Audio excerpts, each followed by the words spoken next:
It's all an evolution, right? So hello and welcome to another episode of the Chakra Meditation podcast. And today I am in conversation. We have another lovely chakra chat. And today I'm talking to Michelle DeKeyser. Welcome, Michelle. Thanks for joining me. I'm just so excited to be here and join you. And I love the idea of the chakras and just finding that inner peace. And I'm also a Reiki practitioner as well. So it's just the whole coming together. I thought your mouth dropped, but I said I should reframe that a little bit. Not practitioner in terms of I am a Reiki level 2, kind of doing it with a little bit of distance and stuff, but just that whole energy. And I wanted to bring that into what I do as well, which is what drew me to your podcast. Oh, that's so cool. That's awesome. I mean, the reason I wanted to talk to you was because you are a connector. You want to help people find connection, and you're specifically aiming your connecting at mothers, at mamas, as you call them, which is not a very British way of saying it. Say mama. No, mums. Oh, the dearest, the mamas. At the mamas, the mothers out there. And I think this is so valuable, so important. I feel like probably the majority of my listeners are women, and so many of them will be mothers, and so we'll identify with everything that we're hopefully going to talk about. So tell me how you got to where you are today. What's your story, Michelle? My story, well, I kind of actually date it back to September 1st of 2020, right after COVID. And in terms of really deciding that I wanted to do this, because I felt quite a bit lost after going through COVID. And at the time, my father was dying of cancer and my brother-in-law, who still has cancer. But with COVID, we didn't know what was going to happen. So at that moment, we decided to homeschool our kids for the year. And I kind of fell in love with them. But at that same time, I was like, well, if I'm going to homeschool them, I want to do something for myself. Because I hadn't been doing anything. I felt so lost and just not sure of anything. So I joined a program. I started a program called the 75 Hard. I don't know if you've ever heard of it, but it's a program where you do for 75 days. It's like you drink a gallon of water, you do 2 45-minute exercises. One has to be outdoors. You take a picture, you follow a diet. It's like one of those strict ones. And if you don't do anything, you're supposed to start back at day one of this. So it's like 75 days in a row. Right. And it was one of those ones where I told my husband I was going to do this, and he looks at me and goes, yeah, we'll see how long this one lasts. And then the days kept ticking off. And I got through the 75 days. And then there are 3 more phases that take you through the full year. And I ended up doing those as well, except when I got to day 25 of phase 3. So 5 days away from finishing the entire year. I must have been laying in bed or something and fell asleep. And all of a sudden I woke up at 2:30 in the morning and realized the one thing for the day, including phase 3 is a lot harder, where it's like you're even supposed to talk to a stranger every day. You're supposed to do a random act of kindness every day. So the one thing I hadn't done was take my picture for the day. And the reason they want you to take a picture is so you can see the progress. And so that's why it's part of the process. But that was the one thing I hadn't done that day. So it's 2:30 in the morning. I had this picture of me just like so upset with myself. I took this picture. And then I was about to give up and not finish out the 5 days. And I had some friends talk me into let's finish out, just go through it.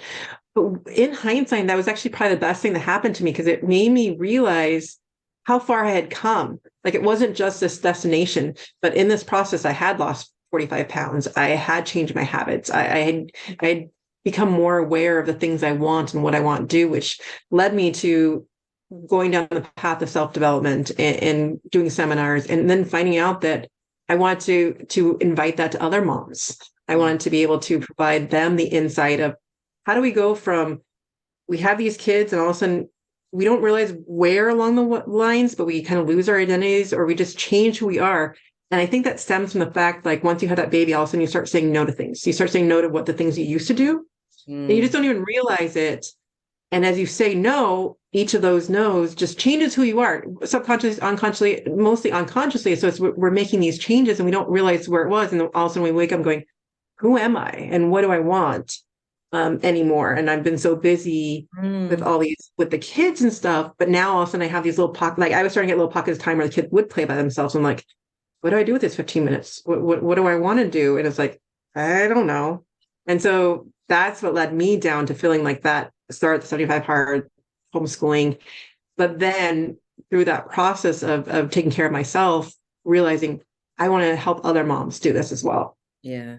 Now, I think it's such a common thing, and it certainly happened to a certain degree to me as well, is, if you don't have a career, if you don't have a job that you have to go to, you're doing all the mothering things. I mean, plus is, so even less time for yourself, if that's at all possible when you've got kids growing up.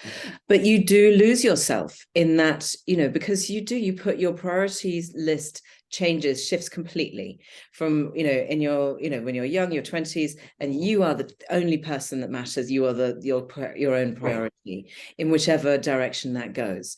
And then the kids come along and you would throw yourself in front of a train for them, and you would do anything. And so you do everything that you can, and you lose yourself. And it is such a tragically common thing to happen,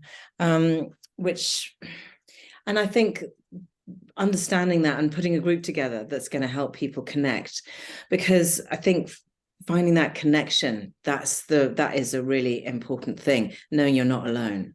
But how did you, so you did it through this incredible, this program sounds amazing, because it's a sort of habit building. It's the 75 hard. That's a fantastic thing. It wasn't actually like a program. It was just basically like he just has a couple of podcasts, and he like just puts this out for free. So it's just like a regimen that you follow. But I like got into a Facebook group of other people who are doing it. So it wasn't like necessarily like a program like you sign up for. It was just, you follow this and you say you're going to do this, and you decide what that means for you. Like, so for instance, in phase C, when you have to talk to a stranger and you're supposed to have a conversation, my husband's like, well, for you, how long does that be? Is it a minute? Like, you make these decisions, and it's just all these decision-making things, and like changing your habits of who you are and how to connect with. I mean, that was also opened my eyes to connection as well, as just even having this. I mean, it was still towards the tail end of COVID when I was having to talk to a stranger every day. And so like, how do you navigate that in what I'm trying to do? Yeah. And so all of that just kind of sparked, because I always consider myself an introvert. And so now, like, but I feel like I'm almost a closeted extrovert, but I still more comfortable being an introvert. But like, I'm okay once I get out there and it's those habits. Yeah. And again, it's a process to learn behaviors. I mean, a lot of this, as we lose ourselves, it's a learned behavior because we start saying no to these things, and we might need it to at that moment, and that's fine. Whatever type of mom we want to be, but when we decide that we want to do something different, we want to look back at how that evolved for as our own personal journey. In that, to decide, what do I want to do moving forward? What passions do I want to go through? Because I mean, if you think about, by the time we get to moms, we did the things like either we got into college, we got whatever career, whatever things we like feel, and all of a sudden we're in that, we're married or whatever place we're at, or spouse, or however we do it. And all of a sudden you're in that like, now what phase? Because we get to that midlife. It's almost kind of like our midlife crisis, where we're just like, we've done those things. What now? Yeah. Wherever we're at. I see that along with moms as well. It's just that feeling of now what? Yeah, exactly. And I think that quite often, we've either got that phase when the kids are like in full-time school, or have gone to college or whatever, and you're like, oh, okay, so now it's I've got to think of something that I want to do. Like, how do you discover what that first thing is? And I think you have that phase where the kids are gone, and then quite often, soon after that, you then hit menopause, which is also another big shift, because it's like, okay, so I'm not a mum. I am a mum, but I'm not going to be a mother again. Do you know what I mean? There's kind of there's a sort of finality to it. It's like, right now, the time is for me. I'm still intelligent and healthy and what have you, I can do what I want to do. So when you're guiding your groups and so on, what's your advice, if you like, in terms of going out there and finding what it is that lights you up, finding what it is that sparks the joy and the fulfillment in people? How do you guide people towards that? Well, I created a framework called Check-In, but each letter stands for but the first one is C, which stands for curiosity. And so that's where I say it begins. Because when you look at a 3-year-old, and moms are in a great position when they have the younger kids to look through their eyes, but 3-year-olds are going to ask over 100 questions a day. However, the statistics show by the time they're age 11, people just stop asking questions. They're not curious about anything anymore. And so the first thing for moms is just to put that into your brain, start your RAS, which is like the retinal activating system. Keep forgetting, I'm not sure if I'm correct in what that stands for, but to put those messages in there to say, what do I want to do? So you start by just asking that question. What do I want to do for myself for 10 minutes tomorrow? What is one thing I'm going to do just for me for 10 minutes? And it might take a while to figure out what are some things to enjoy. So then if you're struggling with that, I would say, look through your kids' eyes. How do they enjoy things? Like their eyes just light up over little things. But when you start to take notice of those things, you start activating your subconscious. You're like, oh, I kind of like doing that. Or you might even want to look at what activities do I actually like doing with my kids? Because like, for instance, I'm not big on Legos. My husband plays Legos with them more. So, but if my daughter wants to draw, I would like to jump into that. So like I put my focus energy on the things I actually like doing with them versus thinking, oh, I have to go play Legos with them. No, I don't. Like they can do that on their own, but I do want to give my full attention when it's something I do want, like that's how you create those genuine connections is you're starting to see what are the things we like doing together? What are things I like doing for myself? But you have to put that out there. You have to start that process of thinking about it and opening up your curiosity again, because we all have it. Somewhere along the lines, we've blocked it off. And it's just opening up to that question of what do I want to do for myself 10 minutes tomorrow? And then next week it might be 20, or it might be 2 things, but it's that baby step to just start that process. Do you know, it's so ridiculous, isn't it? Because it seems so goddamn obvious, and it seems so obvious, but actually asking yourself that question, like consciously, even like putting it in your diary, like, what do you want to do? What do you want to do? Not what do you have to do? Right. What do you want to do? Your face just goes blank and you're like, I don't know. You're like a deer in the headlights. Like, I have no idea what I want to do. Exactly. I mean, it could be, I just want to sit down and watch a movie. Fine. Right. Whatever. But it's not a very connecting thing to do that, is it? That's not going to get. It's not that. And there's nothing bad against TV. What I say about that is when we use it as a means just to pass time. Yeah. Like if I consciously choose, I'm really excited about watching this show and I go watch that show, that's great. But if I'm sitting down because I'm exhausted and I'm tired, and this is just what I'm going to do to pass time, there's a big difference between those. Yeah. And so, making that conscious choice saying, my favorite show is out tomorrow. I am so excited. I get to go watch it and it lights you up. That's a completely different premise than like, oh, I'm so tired. I'm just gonna have my glass of wine and I'm going to sit down and just veg. And you're flipping the channels with no intention. It's always about the intention. And so it's like finding things and doing it on purpose, like watching TV because you want to, not because I'm sitting there flipping the channels. Yeah, I like that. And the other thing that I really want to sort of dig into with you is these connections, is making connections, because I feel, certainly just talking personally, when my kids were 6 and 8, we moved from London to the countryside, and we moved to a place where I knew literally nobody, not a soul. And I made friends with the mums at the school gate. It was a classic sort of, oh, no. Sorry, someone's just come back. Shush. Be quiet. It's so bad. I completely understand. I don't normally have my dog in the room, but anyway, someone just walked past the window, and that's more than he can handle. So let me regroup. So I made friends at the school gates. You meet, some people were for you and some people weren't for you, the typical thing that's normal. But now I think about it and I think, God, if I moved now my kids are 23 and 24, they're long gone, they're out of here. Like if I was to move somewhere new, somewhere different, I don't know how I would meet new people, how I would make those new connections. And yes, I teach yoga, but when I go to teach my yoga classes, it's rare that they become a friend, because I'm a teacher. And so, yes, some of them do become my friends, but not all. And advice, please. How do you go about making friends? How do you help make friends? Well, there's actually so many sides to what you just shared, because first of all, at times is we do just meet people because of proximity, right? But that's not necessarily the people who light us up either.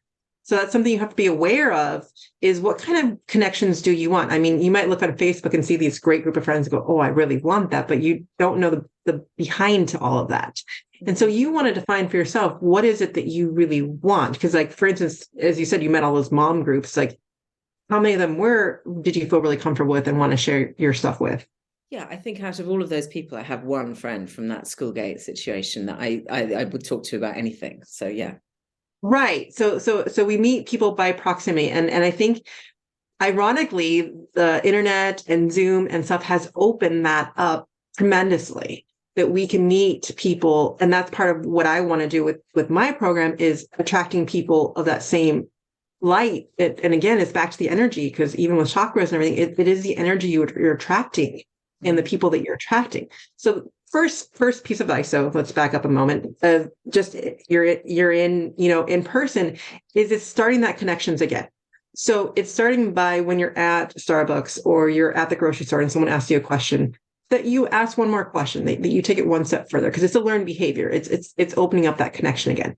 Secondly, though, the one thing I love is, when you have that mom or you have someone and you just have this really nice thought about it, have the compliment in your head, you keep that compliment inside your head rather than tell them.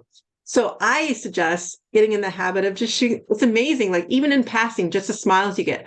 But again, it's changing the energy in you as you're attracting others and being open to exchanges, because you don't know what's going to happen from those. So it's baby steps. So you're opening it up, changing the energy that you're giving out there. Now I'm open. Because if you think about it, we're so used to living in our little boxes, we drive in our little cars, and we keep to ourselves.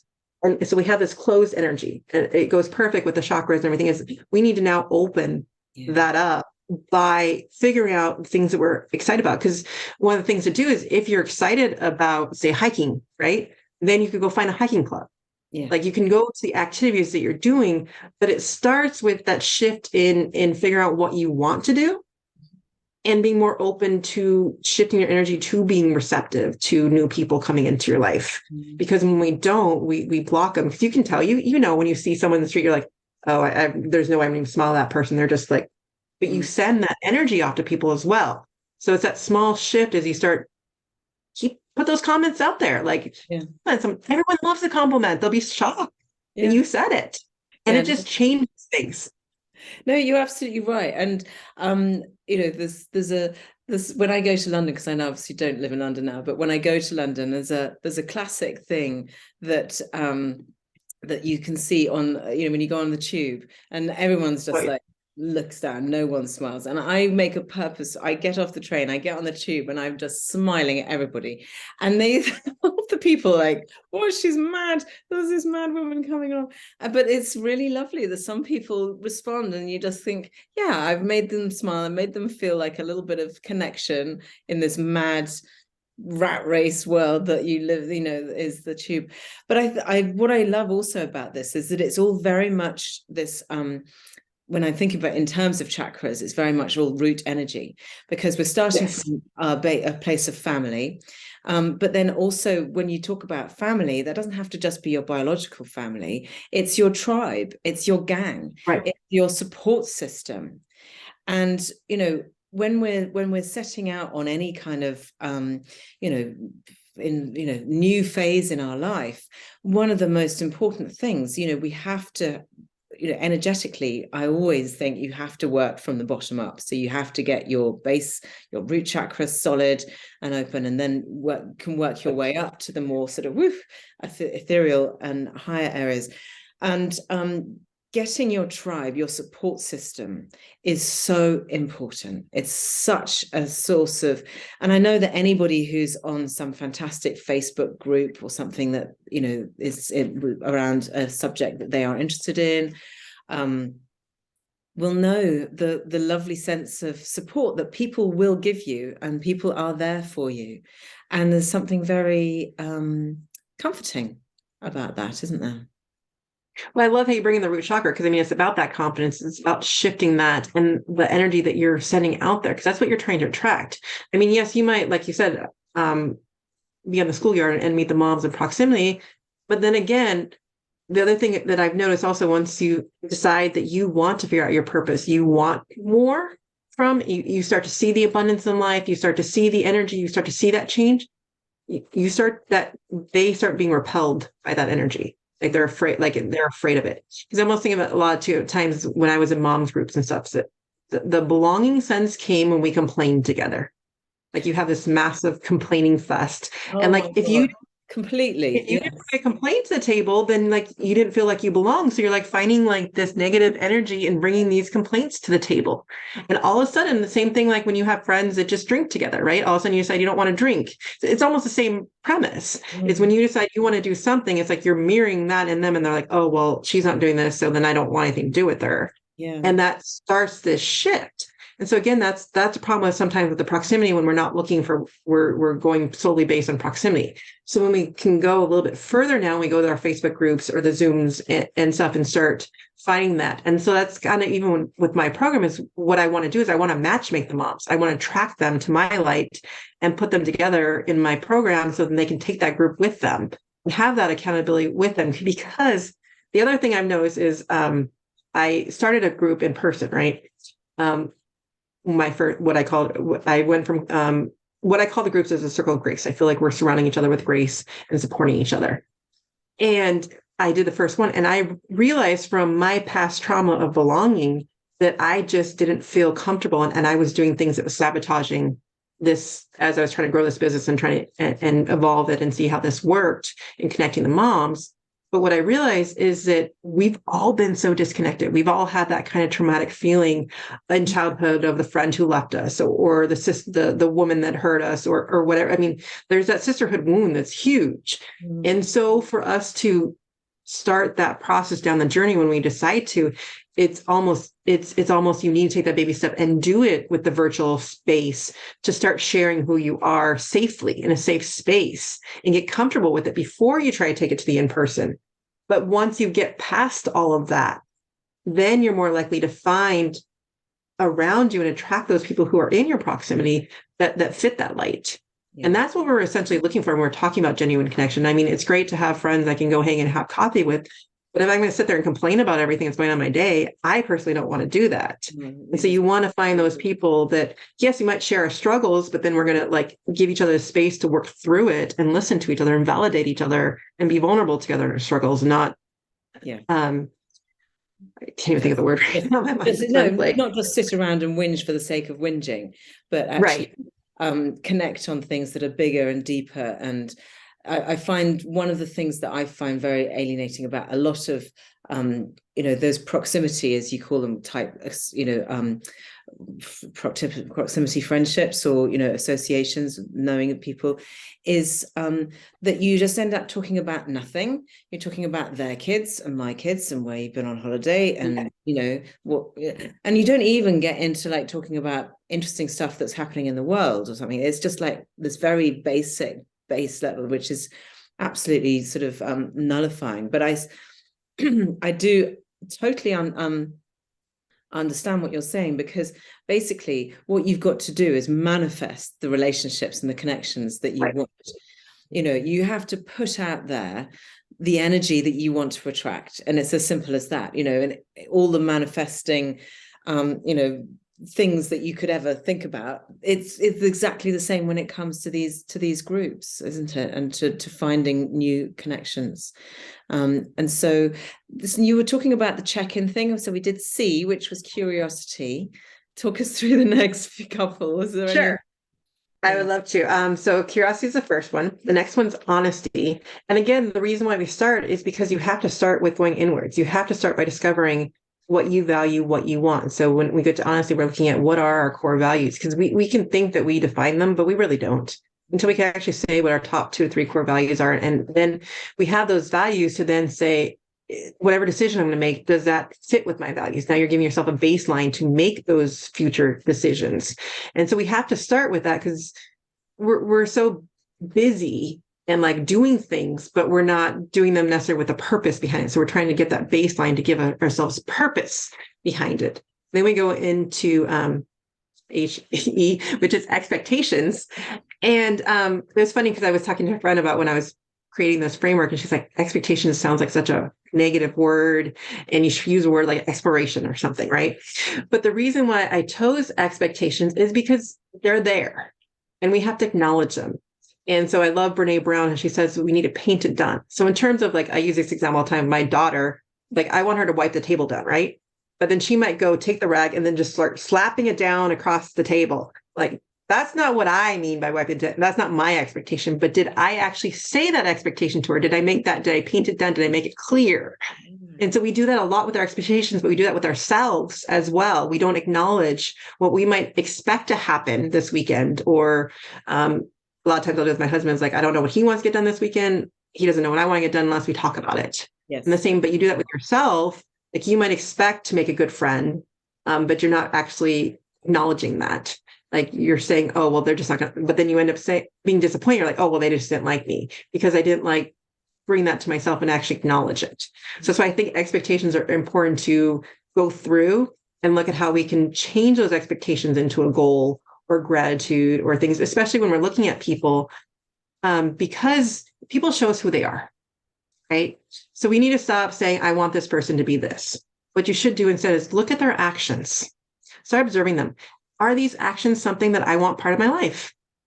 And we can't define one person to be your be all, but like one friend. Like, but what you define as a good friend is not going to be found in one person.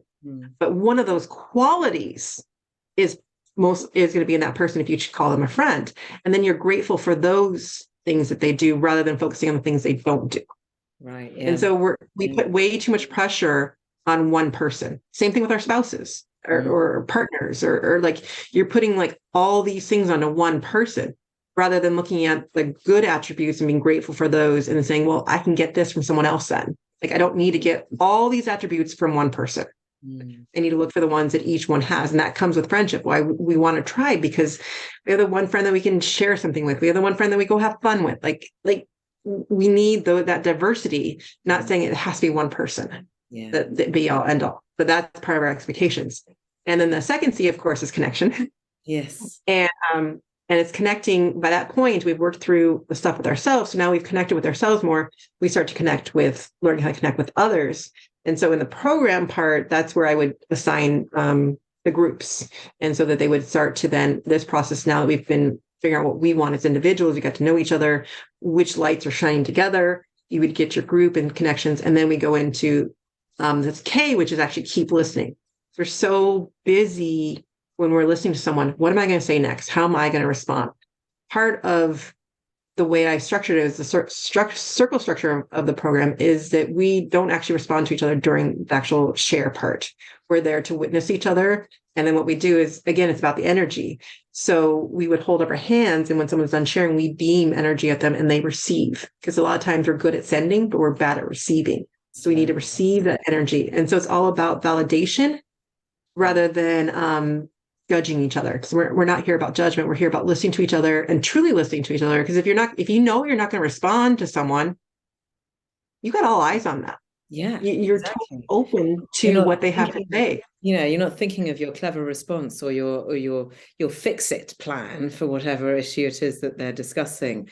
I think that's so it's a really beautiful thing. I just want to acknowledge that, because it is so important to witness and to be witnessed. It's equally as a wonderful thing to do, but it is very freeing to just have somebody in your life who will just listen rather than try to fix or console. Yes, sometimes we need consolation, but just to witness, just to go, yeah, I see, I hear you, I see you. So my 2 pieces of advice for doing that in person are just to put your lips together, to remind yourself not to respond to them. But secondly, if you do feel the need to respond, the way you respond is simply by restating or asking another question of what they've already said. Like, you're not trying to fix them. You're trying to make sure you understand them, because maybe you did misunderstand and you want to give them that space. And the other thing, sorry, I guess there's 3 things. The last thing is uncomfortable silences. Like, just because of silence, it's giving them time of thought. If we try to cut them off and say what we think they're going to say next, now we've shut them down, especially with our kids. When our kids are, my daughter was complaining last night about all the friends and stuff, first grade, like, but and you got to put yourself back in those shoes. And these are big for her, like these dynamics. The fact that I'm just sitting there listening, she's telling me all about it right, going on and on about it. I'm like, okay, I got things to do, but I'm trying to be present and be there with her. And like, this is what's so important to her. And that's the moments. And rather than telling me like, oh, you should do this or that, I'm just keep asking her questions and keep getting her talking and like getting her to come up with ideas of what she can do. Because the more questions we ask, it's essentially, I mean, we're essentially as moms coaches. That's what coaches do is we don't try to fix you. We try to ask you the questions for you to figure out, deep down what you need to do. It's just, you might be blocked by the energy, by things in front of you, by what you think is keeping you from getting there. I mean, but it takes that process to have those conversations. So when you say it out loud to another person, it opens up a whole new world. And that's the whole point of, yes, we can do all this personal development by ourselves. Yes, we can go read this books. Yes, I can get all this knowledge. But until I take action and put it into place, it's meaningless. It's potential knowledge. But by doing it together and having that accountability and witnessing each other and supporting each other, that's what gives you the grace and the strength to actually do the actions.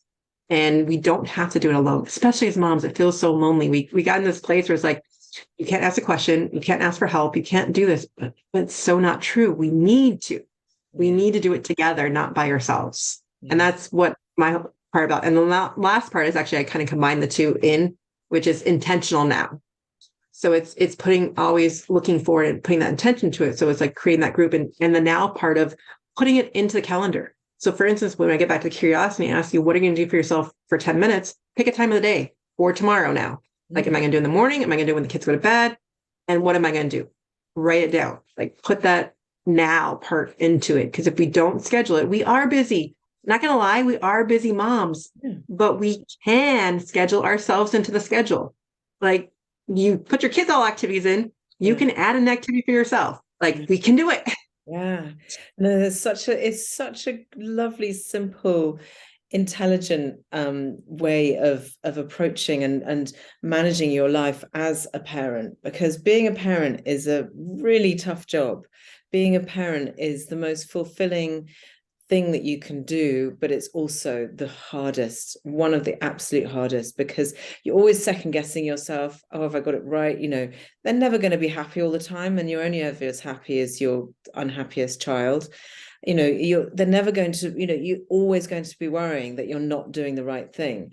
And so that connection with others is just always the most important. Oh, I've lost you. Oh, I lost you there for a second. Sorry, I'm losing you a little bit. I don't know if you're breaking up or if it's me. Yeah, I was breaking up. Let me just see. I'm going to have to edit this really heavily. I'm just going to put myself onto my iPhone. So I missed part of that. I didn't want to miss it. No, it's fine. I will have to. I'm just trying to get my phone to go onto. Yeah, here we go. So I'm on the hotspot now. So that should be slightly more reliable. So I'm not at home at the moment, so that's why. Are you still there, or are you frozen again? Oh, there you are. I can hear you again. Okay, are we back in business? You're still a little fuzzy, but it's better. Okay, well, let's try and see where we are. Oh gosh. Okay, well, fingers crossed that works for yes. at least. Yes, that should be okay. So where did you lose me? What was I saying, or what were we saying? Well, you basically broke up quite a bit since you started talking. So we're going through the now and the intentional part and how moms need to put themselves into the schedule. Yeah, I mean, I think what I was saying is basically how important it is, because we have, and then that, I don't quite remember how I got onto what I was saying, but I was saying that being a parent is a really, really tough job. It's the toughest job you can do. And, there are a lot of mums, especially the mums who don't work, who put all of their time into being a parent, and people think that that's a cop-out, and it's not, because it's the most important thing that you could possibly do, is to bring up happy, healthy children. That's just given. But even, if you're working as well, you feel, and this is my experience in talking to anybody who works and is a mother, is that you feel constantly guilty because you're not doing either of the things to your best ability. And when you're doing one, you feel guilty about the other. When you're doing the other, you feel guilty about the, So it's we put ourselves under a huge amount of pressure, and I think that's why it's really important actually to look at your expectations. I think that's Yes. a really key part of this, and I think that your little program, not a little program, that sounds really condescending. I think your program, this check-in thing, is really, really it's really clever actually. It's really smart, and it does encompass a lot of what people, and I think as a mother, you know, when you're in the thick of being a mum, it's very easy to lose yourself. And, So women, when we lose our, you know, the beautiful kind of goddess power, we forget who we are. That can be, it can be sad. It can be very sad for people. well, speaking of the goddess power, it was in, I believe it was 2009 or 2010, the Dalai Lama at a peace conference proclaimed that the Western woman was going to change the dynamic of the world in terms from masculine to the feminine side, right? So Dr. Bolian, who's actually been on stage with him 7 different times, wrote a book about why we need to have women's circles, right? Which is why I invested in this type of dynamic in my course, because it's these women's circles, as she put it, she calls it a million women's circles, but it's a metaphorical number of how us coming together to support each other in that kind of circle where there's no leader, we're all facilitators of it, we're all part of it, is what's really going to shift it, because we get the strength and the power from it that we bring to our families, to everyone else, and it transcends. And then that would be what's going to shift this paradigm from the masculine to the feminine, because we are needing that. We're needing this shift in us, and it's on us to do it. But how do we do it? We have to do it together. And we come together to do it and create these circles. Every circle that's created is shifting that energy more. Yeah, I mean, the other thing that's come up for me as you were talking then was that it's incredibly empowering, because once you've got that circle of support around you, there's people who will witness, people who will hold you, people who will who understand where you are in your life. That gives you a sense, when you feel understood, that is empowering in and of itself. And then you can go back to your family with this inner strength, which is, you know, pure good Manipura solar plexus energy that kind of gets stuff done, be productive, be active, have energy to. But it gives the most beautiful example, not only to your daughters who need to see that you can be a mother and be strong and confident and capable and fulfilled, but also to your sons, about how women fit in the world and how important, and, you know, all of that is that empowerment of and finding that sense of empowerment is something that's so important for women. And when you're, you know, drowning in what I used to call nappy valley, you know, Yes. and I know you call them diapers. We call them right. UK nappies. I did live in the UK for 3 months, so I'm with you. So, you know, yeah, when you're deep in the depths of Nappy Valley, and, you know, which is what, like 2 years or so, and then if you have more kids, then it just extends on and on.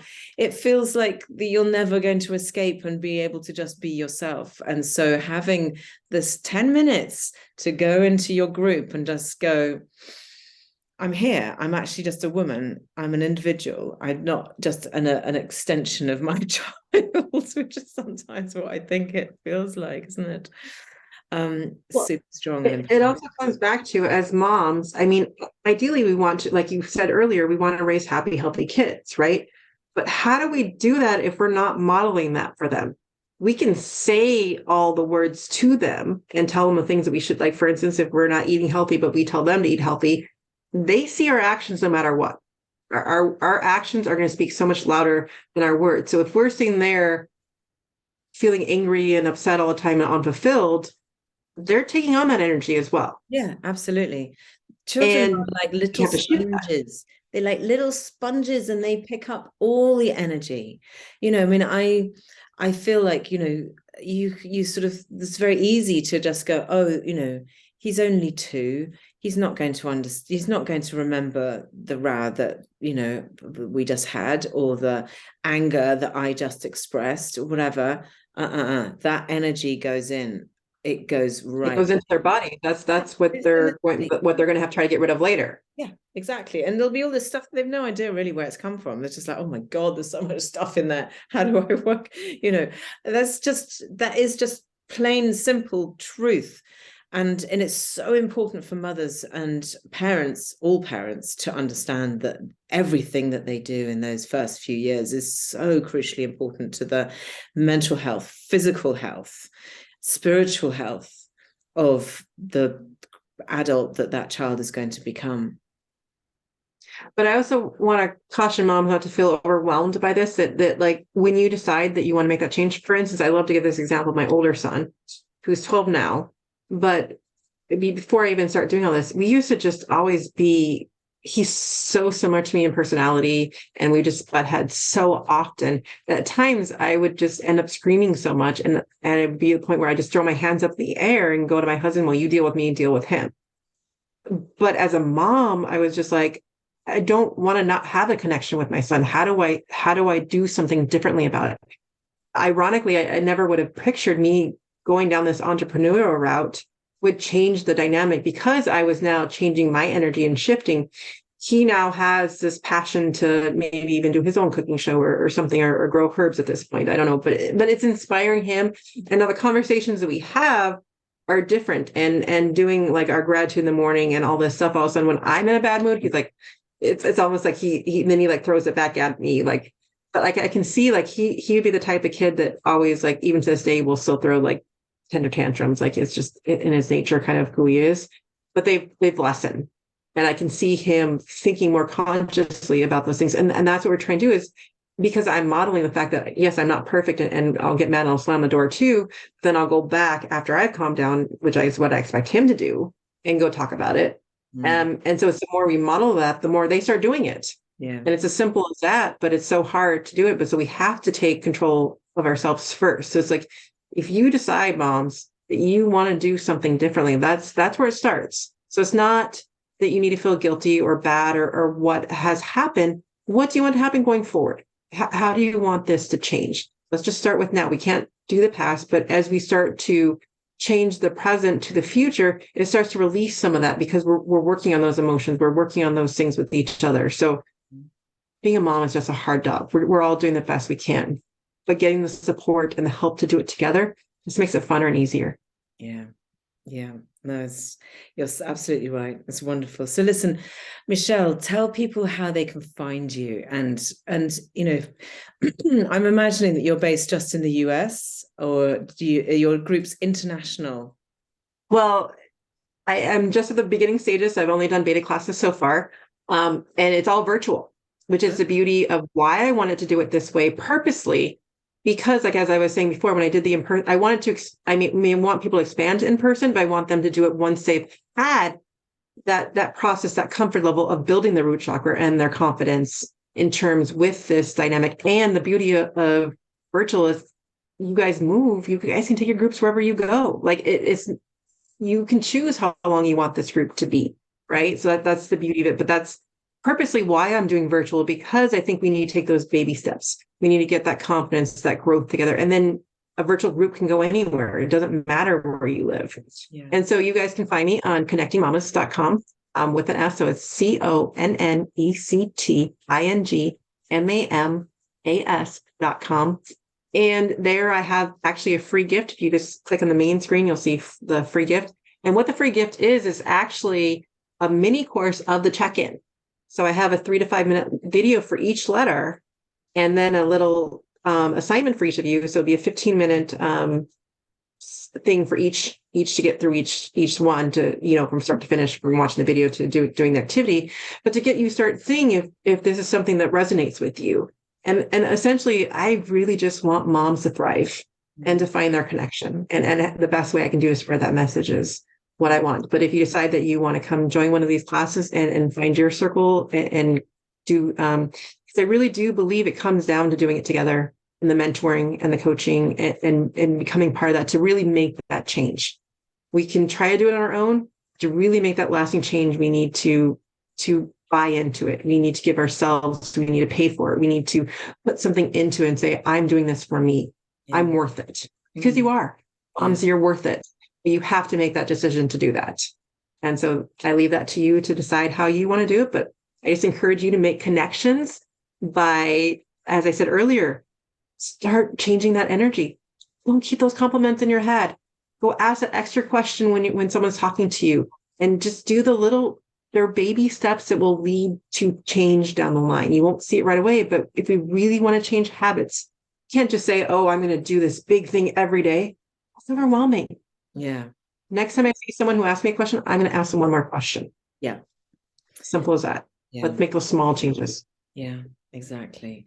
And, the random compliment thing is amazing, because I think sometimes we feel, you see someone and you go, oh my God, they look amazing, or they've got gorgeous shoes, or I don't know, whatever it is. Right.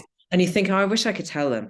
And then you don't, because you're like, oh no, they'll think I'm silly or something. But actually, all you need to think of is like, how amazing would it be if some random stranger came up to you and said, my God, your hair looks incredible today. You'd be like, right. Day, year, month made, you'd be overjoyed. So why wouldn't you? Yeah. It's about, again, it's that energy shift. It's not that I'm going to have this new person be my best friend, but I'm sharing my light. I'm changing that because I want people to have smiles. I want to change that. It's the kindness that just keeps rippling. And the more you do it, the more you're giving, the more you get that dopamine hit from the kindness. Like all of a sudden you're like, I just did that. I'm proud of myself. And you give yourself that pat in the back because you did it. Yeah. Because we have to celebrate those little victories.